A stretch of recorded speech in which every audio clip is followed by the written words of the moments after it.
This morning, I am very delighted that you have found time to join me in witnessing the swearing-in of our 3 newly appointed cabinet secretaries who are now ready to take up their duties and to serve the people of Kenya.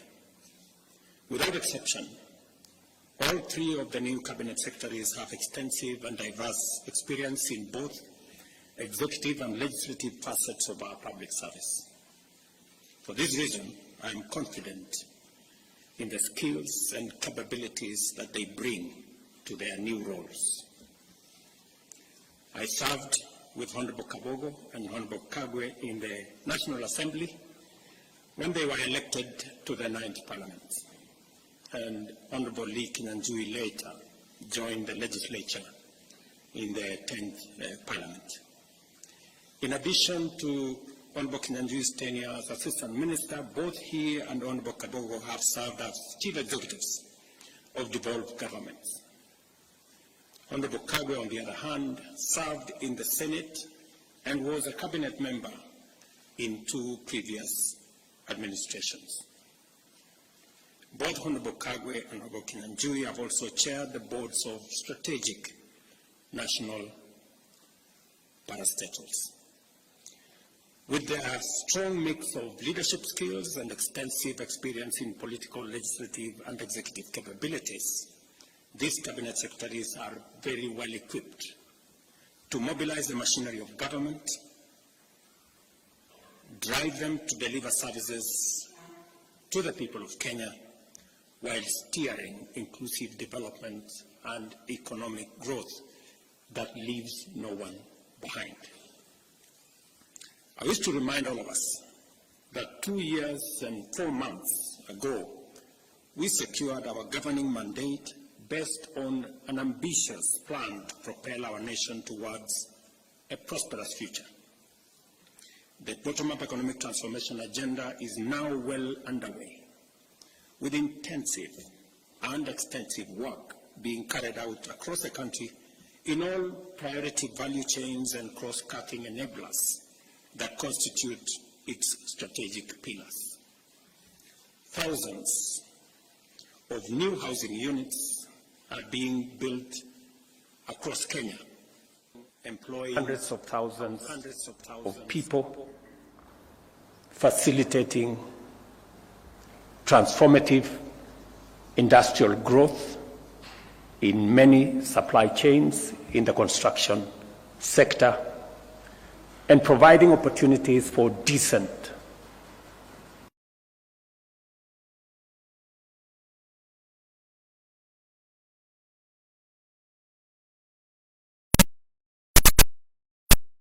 is also providing us with the opportunity to reduce on land fragmentation that is threatening our food security. On the other hand, productivity in agriculture and livestock has enabled sufficiency and self-sufficiency in critical crops, including maize and sugar, while community health promoters are actively delivering timely and quality primary health care services at the grassroots level as we make unprecedented strides in the universal health coverage plan. The digital and creative economy of our strategy is delivering last-mile fiber optic networks and digital hubs in every ward. Thousands of Kenyans have already tapped into the opportunities this sector offers, and we are only getting started. The hustler economy is also undergoing unprecedented transformation as we promote financial and regulatory inclusivity through our Hustler Fund and related regulatory frameworks. This ambitious transformation is unfolding in what we see as challenging economic times, marked by volatility in the prices of essential commodities, especially petroleum, while global conflicts, geopolitical disruptions in supply chains, and also in the context of an oppressive debt crisis fueled by an unfair global financial system, and extreme weather patterns that is exacerbated by climate change. These factors have complicated our post-pandemic recovery, constrained fiscal space, and diverted resources from development to debt payment, disaster recovery, and climate action. As a result, our capacity to create opportunities at a pace that addresses unemployment for the growing youth population has been severely undermined. In this daunting context, the people of Kenya have tasked us with the responsibility of undertaking a historic transformation. We acknowledge the complex and dynamic challenges before us, but we remain determined to see through the implementation of our transformation agenda. This moment calls for extraordinary ability, strength of character, steadiness of purpose, clarity of mind, and devotion to our national values and principles of governance. It also demands unity, teamwork, synergy, and goodwill within and among various teams and organizations that comprise government. The cabinet is at the heart of this ecosystem. I therefore expect you to serve the people of Kenya with dedication, professionalism, fairness, and understanding. Specifically, to my three friends. We know each other very well, and we've come a distance together. And I know for not this administration, but for the people of Kenya. At the Ministry of Agriculture, which I have some experience, there is underway a major transformation, a shift from consumption subsidies to production support. I was very impressed to see the Honorable Kagwe take on the questions from members of Parliament with great understanding of where we want to go from here. And I am sure and confident that the transformation in the agricultural sector that is necessary from enhancing productivity, adding value to what we produce, and finding the routes to market for what we have produced is going to be front and center of your leadership of the team at the Ministry of Agriculture. Just to confirm to you that the procurement of fertilizer has already been undertaken. I will look up to you for leadership on how this fertilizer is going to get to every farmer to make sure that we eliminate any impediments, any shortcomings, the correct fertilizer to the correct farmers. And we have already seen evidence of what making sure that fertilizer is available and affordable, the kind of difference it has made in the productivity of our farmers. I am also clearly aware that you will pick up on matters to do with livestock. We did commit to the dairy farmers, for example, that we will be paying a minimum of 50 shillings. That has been done over the last 6 months. I will look forward to your leadership in making sure that that moves forward.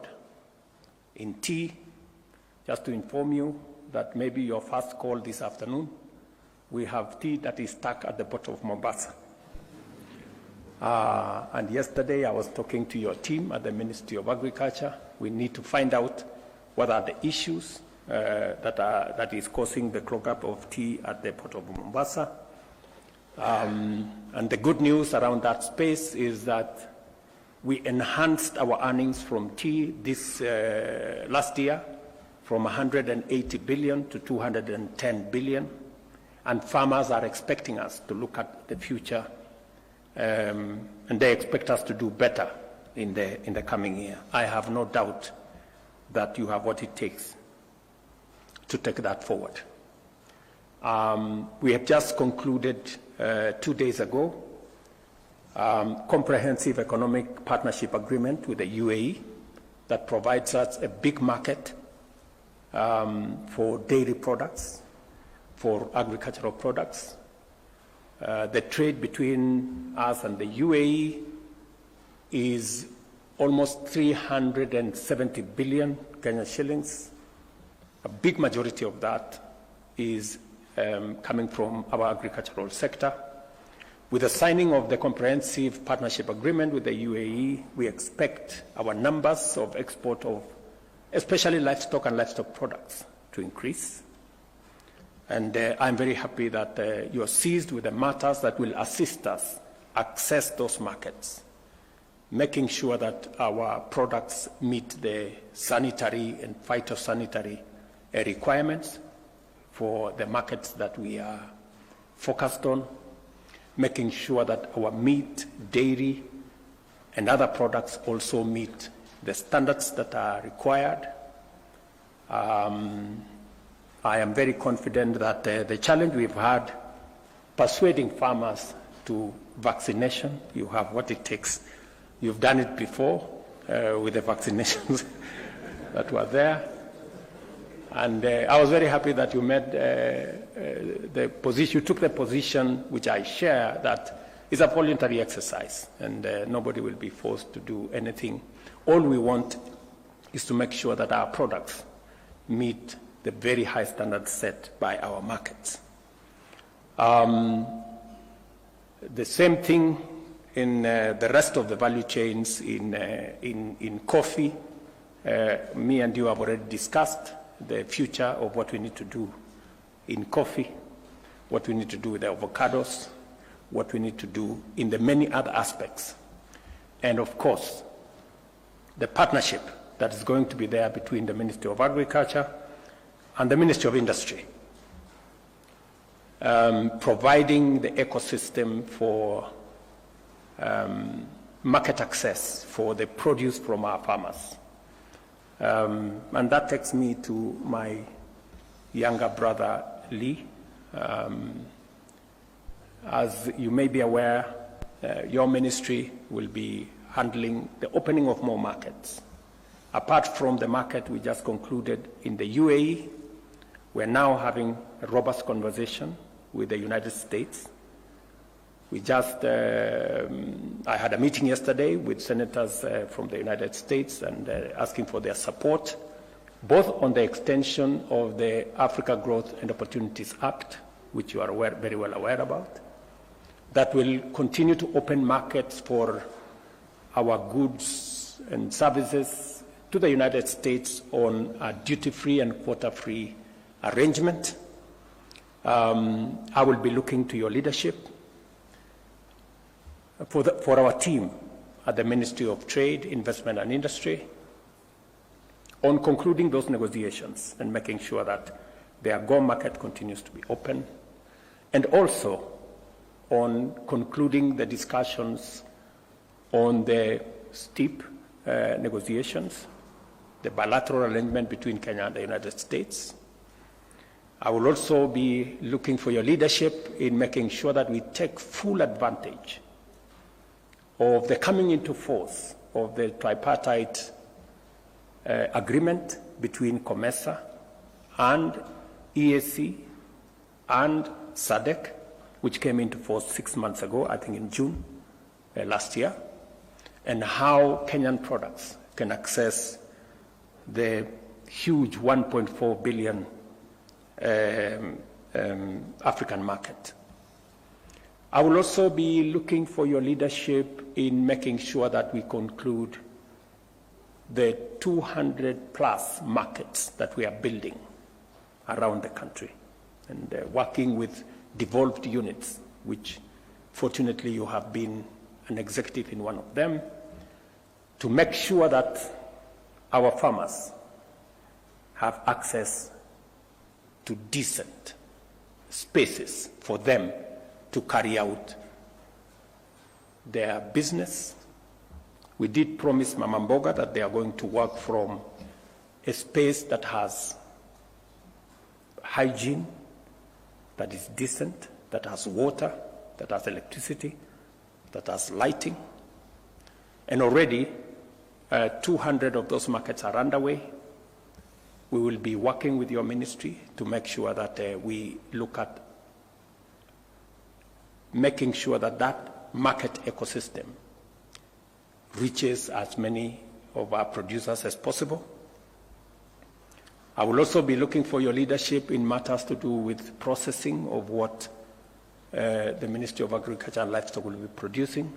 You're aware, working with counties, we have 47 county aggregation and industrial parks. There is already a conversation between Government of Kenya and Government of India on how to equip those county aggregation and industrial parks and to establish common user facilities that will enable farmers and producers access to processing capabilities, value addition capabilities in that ecosystem. So there will be a full entry for you on how those will come into force. I will also be looking forward to you providing leadership on our special economic zones. As you're aware, we are establishing 6 new special economic zones in Dongo Kundu, in Sagana, in Thika, in Nakuru, both in Njoro and in Naivasha, in Eldoret, and in Busia. And just to give you a heads up, we will be in Busia on Wednesday, and probably you may want to find details of how that is going. I'm told it's going very well. But you will need to provide leadership in making sure that we conclude the first phase of all the special economic zones that we set out, because these are important for processing, value addition, agro business, and also providing opportunities for our young people to work. There is much more than I've just told you. I've just given you a heads up on some of the headline issues that we will be focusing on. And as part of building the ecosystem that will support the transformation of Kenya, which I am determined to oversee, and to make sure that we create as many opportunities for business people, for people who want to work. And that takes me to my brother William, namesake. In that space, your hands are full, William. Your hands are full. Because on your table you will find our connectivity plan.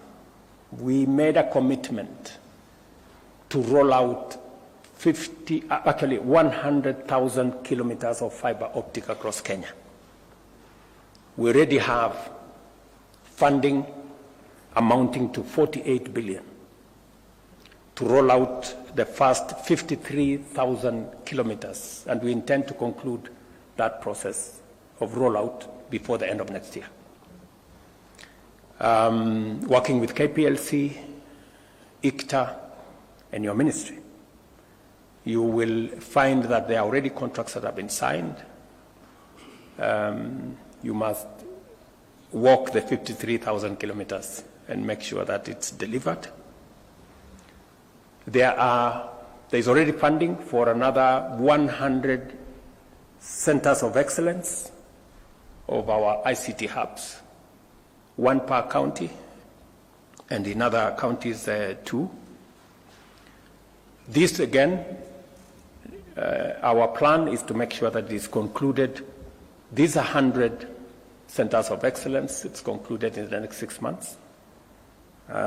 You will find that the contracts have already been signed, and your leadership is required so that we can conclude this exercise. And again, you will find in your table another 1,450 ICT hubs, one in every ward in the Republic of Kenya. The members of parliament, the leader of majority is here, have already been primed. We have made resources available to them, but you will be required to provide the infrastructure, internet, make sure they are connected, you'll provide the computers, and you provide the people to train our young people in those ICT hubs. Good news also is that you will find on your desk that already the World Bank and the government of Kenya have provided resources for 145,000 computers for these ICT hubs. Communication Authority is providing the first 10,000 resources for the first 10,000. The World Bank is going to provide resources for 50,000 computers. And of course, the government of Kenya is going to provide resources for the balance. I will be looking to working with you to make sure that we conclude all these arrangements. If there are any loose ends, to be tied. And the good news also is that because we are building an ecosystem to make sure that the ICT space, the technology space, the space, the digital space becomes a space for work and for commerce.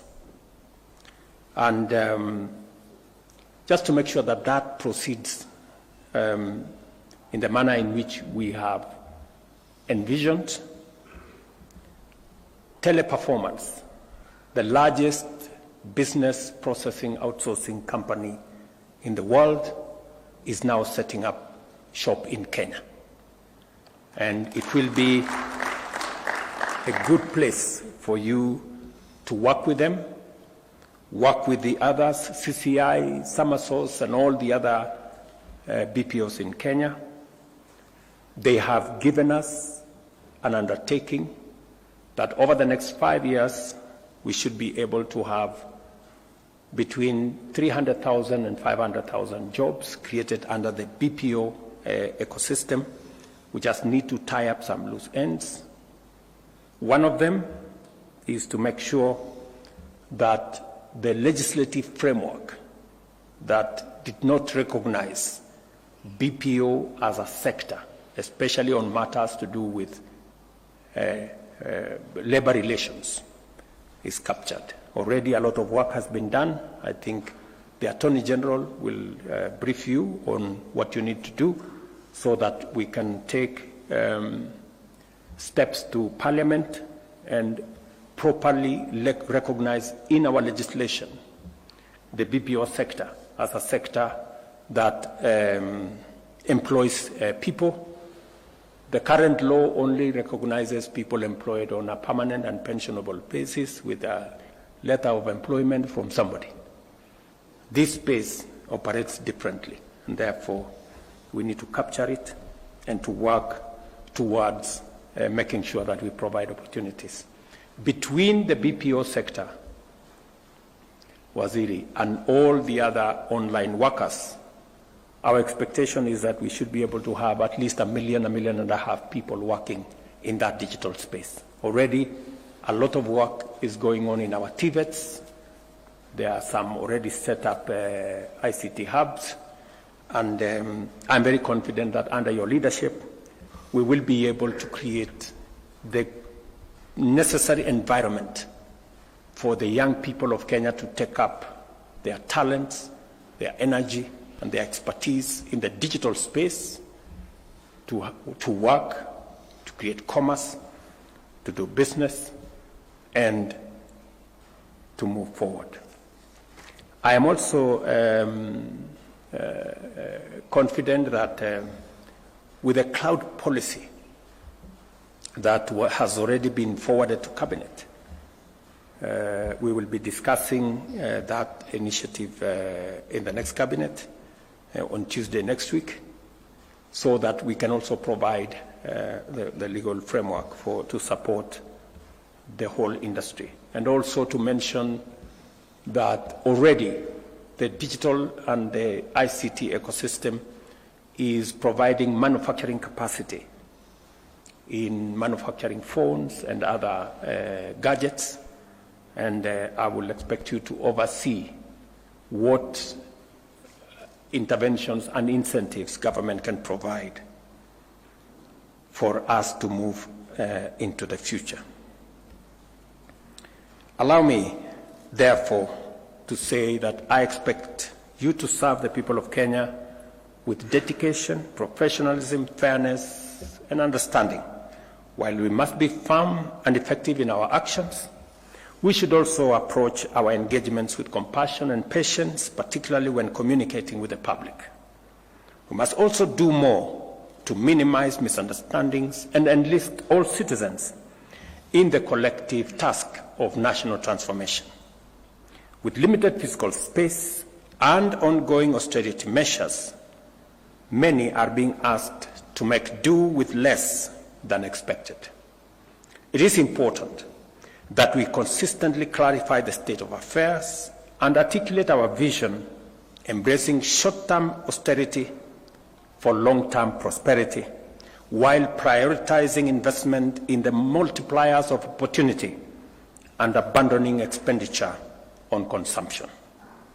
To articulate this position effectively, we must be transparent, accountable, and efficient in managing public resources. We must be excellent stewards of public funds, taking a strong stand against corruption and wastage. As the implementation phase of the bottom-up economic transformation agenda progresses, we must get it right every time. I trust in your ability, readiness, and willingness to provide effective leadership, and look forward to benefiting from your true and faithful counsel. I urge you to live up to the oath you have just taken every day, to obey, respect, and uphold the Constitution and all the laws, to serve the people with honor and dignity, and to hold your office with the highest integrity. Most importantly, I hope you will strive to be the strongest and most reliable link in the chain of the executive. I trust that you will be the officers to rely on for wisdom, strength, clarity, and courage. For my part, I commit to provide you with all the support, encouragement, and resources as I do to the rest of my team in Cabinet, so that you can excel in your duties and deliver to the people of Kenya. My very best wishes, and I look forward to working with you. Asanteni sana.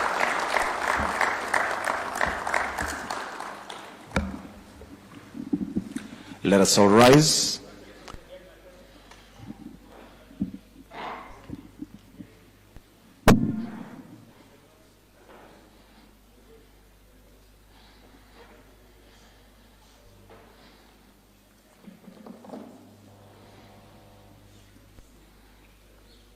We will conclude with the national anthem briefly.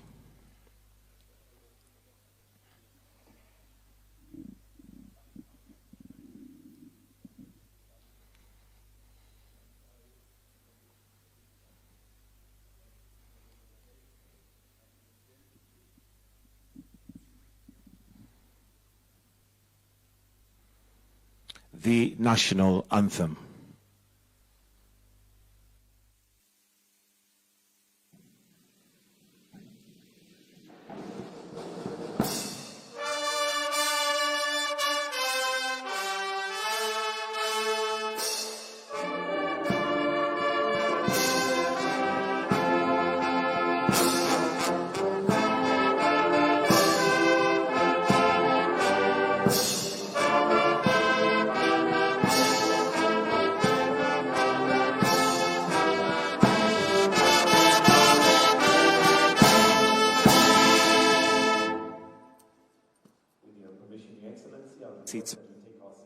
Prepare the arena for a brief photo session as